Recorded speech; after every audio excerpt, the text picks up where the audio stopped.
Volunteering for your local sports team, kindergarten or environmental group can be really rewarding. It's a great way to give back to your community and support a kaupapa you're passionate about. But the roles can be complex, especially if you're appointed or elected chair. This video is one of a series of 4 that aims to help you step up and support the team, or if you're thinking about becoming a chair, get you well prepared for your new role. These videos are part of the National Action Plan for Community Governance. The plan was created by community leaders to create resources to support you in your board roles. The first video is about getting back to basics, the key things you need to know to get started as chair, what the role is all about, and how to chair a great meeting. So let's get started, asking some experienced board chairs all about chairing the board. My first meeting as a board chair was, I keep wanting to say shit. Okay, my first meeting as a board chair was really challenging. I felt like I was it and that all eyes were on me and that I needed to have the answers for everything. So I think I spent the last few days before my first meeting in a state of panic. However, I have a really incredibly supportive board who were really, really great on that first meeting and encouraging, and then from there it got easier with each meeting. So what do you wish you knew about the chair role before you took it on?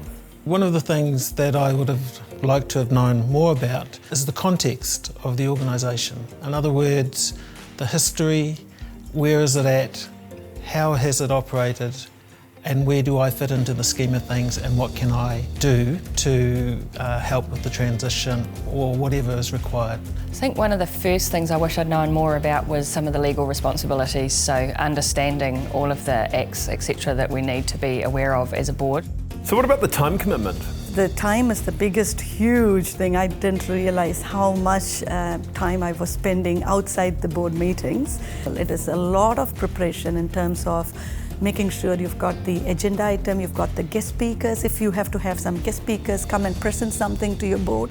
I didn't appreciate the amount of time that it takes to be involved within that role, and I also think that part of that was understanding the really important relationship that you need to develop with the CE, because that's critical. So what are some skills that are needed for being the chair of a board?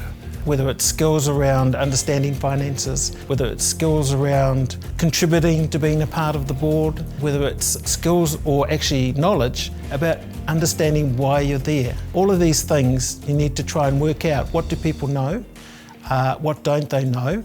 And what, as an organisation, have we actually come prepared with that information so that things become a little less complex. I think one of the key skills I would say that I do have is that around my stakeholder engagement and stakeholder management, and that's been something that I've utilised really effectively in my role in terms of bringing the whole board on the journey and making sure that everybody around the board table has a really good voice. How do you make sure that your meeting's staying on track? If someone is very dominant and talking all the time, then I would say, yes, I've heard your point. Now let's move on to the next person. I would like to hear his or her view as well. And I think it's just about being prepared and accepting that there may be things that come along that you need to be able to navigate. And having a really good team of people around you as well is really useful, because drawing on each board member's experiences is a really good way of ensuring that things that you may not have all the answers to, you can glean them. Issues that can come up relates to people not knowing what's going to happen. If there's not a clear agenda, not a clear routine, you need to be able to be patient and work them into the routine. So those were the voices of experience. Now let's learn from an expert in governance. What exactly are the extra responsibilities the chair takes on? When you step up to chair a board, what exactly are you signing up for? Yeah, it's a really big leadership role, and I think a lot of people are often put into chairs roles because they're the last person standing, or maybe they missed a meeting, but it really, you have to go in with your eyes wide open, because it is a leadership role that has a lot of responsibilities with it. As chair of the board, you are responsible not only for how the board is functioning, the relationship with the CEO, but a lot of legal responsibilities around areas such as AGMs. Mm-hmm. So is that responsibility shared with the rest of the board, or is that specifically on the chair?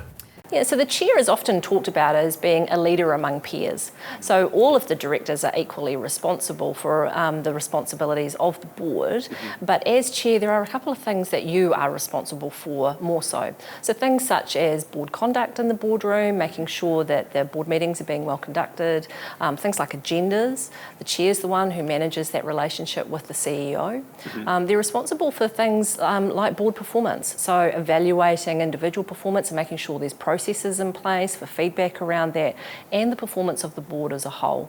And then we get into some of the specific duties for chairs, such as areas like AGMs. They're responsible for making sure AGMs are held, they're responsible for chairing those and dealing with all of the procedural matters. And then there'll be specific things based on your industry. So for example, if you are a charity, then all you've got your charity reporting responsibilities. So it's really important that chairs go in with their eyes wide open, understand their roles and understand all of the artefacts and documents around the business and the community organisation they're supporting. What's something that you would encourage people that are going into this role, how would they become familiar with those responsibilities and how to deal with them? Yeah. One of the first things you should do, and it sounds really boring, but actually go and have a look at all of your foundation documents. Go and have a look at your incorporation. Go and have a look at your constitution. Go and have a look at your policies and procedures that are in place. There may be a governance manual or a charter. Those things, go back and have a look at some of those old minutes of AGMs to understand the purpose of the organisation, to understand those obligations, those duties, and also be really clear about what type of entity you are. Are you a trust? Are you an incorporated society? Understanding that will then help guide you in the right place to understand your duties and help get the support you need. What would you say around managing the day-to-day, aspects of chairing a board? One of the key things with being a chair is the time commitment that comes with it, and many of the chairs that we get to speak to are surprised at the amount of additional work that comes with being the chair, because you are that person who has to be thinking about the board work outside of the board meetings. It's not just an in the boardroom role. So there's all of the agenda setting and communication with the CEO. So it's really critical that new chairs have the time and dedicate that space to be able to do a great job at their role. Yes, people that are going into this and maybe don't have their eyes wide open and aren't necessarily familiar with the full, range of responsibilities and accountabilities. What are some pitfalls? What can go wrong? Yeah, there are some pitfalls, and depending upon the nature or type of your organisation, there can be fines or there can be penalties associated with not fulfilling all of your duties. But don't worry too much about those. Just focus on the purpose of your organisation and getting that good support, and you'll be in a good place. But one of the kind of core things that we often see is a lack of communication. So a lot of our issues can be traced back to not putting in the right amount of time and not communicating well enough with your stakeholders. If you focus on those two issues and do a good, diligent job, you don't need to worry too much about the pitfalls. Leading great meetings is such an important part of the chair role. We've all sat through meetings where you can't help thinking about the hours you've lost. So how do you run a great board or committee meeting? So when chairing a meeting, I think there's a few things that are really important to know when you first step into that role of chair, and it's about being organised, making sure that you're well prepared for the meeting, that if there's anything contentious that potentially is going to come up, that you've spoken to the people that may need to consider their views around it. Also at the meeting itself, making sure that everybody has the chance to be heard. Right at the beginning, when I start chairing any meeting, for example, I set ground rules, and I would say we have an agenda, we have a time that we've allocated for all of those discussion topics, and we want everyone to participate, and we want to make sure that everyone has had an opportunity to say what they feel. People come in for different reasons, and they only know what they know, and what they don't know you have to find out, and then try and work out a way of finding out the skills or finding out what it is that you need to know to be able to present at the board level so that everyone becomes aware and is actually able to work with the knowledge that's required. Now, that's a long journey for some, and in my case, it's a very long journey.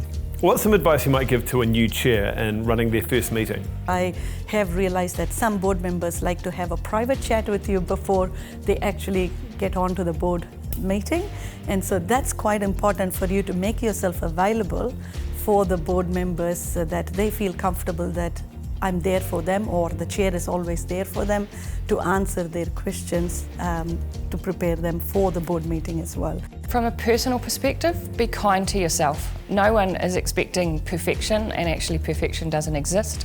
I think it's just about making sure that you're really prepared, ensuring that you've worked in with the CE to agree on a really good agenda and what you're wanting to get out of each agenda item. I think it's critical to understand what the outcome for each topic is, so that you can then ensure that that occurs during the meeting.